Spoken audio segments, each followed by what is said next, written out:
मोदी सरकार ने अमेरिका के किसानों की आय तो दुगनी कर दी, लेकिन भारत के किसानों को और गरीबी में धकेल दिया और सरकार देश की बर्बादी का जश्न बना रही है।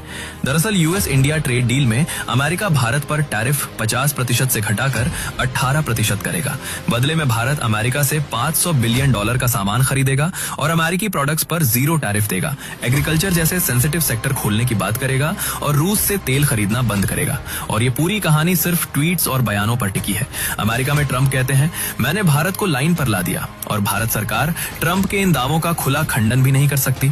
अब जिस टैरिफ कटौती पर जश्न हो रहा है उसकी सच्चाई भी सुन लो।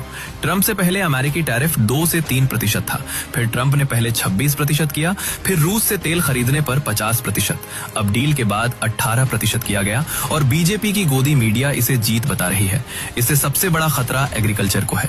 भारत की 40% आबादी खेती पर निर्भर है। अमेरिका में खेती एक पूरा बिजनेस है। बड़ी बड़ी मशीनें, सरकार की भारी सब्सिडी और बहुत कम लागत में ज्यादा उत्पादन।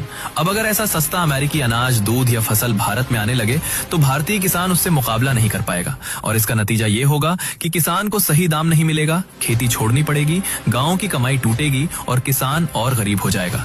इस समझौते से अमेरिका के किसान जश्न में हैं। खुद यूएस की एग्रीकल्चर सेक्रेटरी सामने आकर कह रही हैं कि इस डील से अमेरिका के ग्रामीण इलाकों में सीधा पैसा पहुंचेगा, वहां के किसानों को आर्थिक राहत मिलेगी।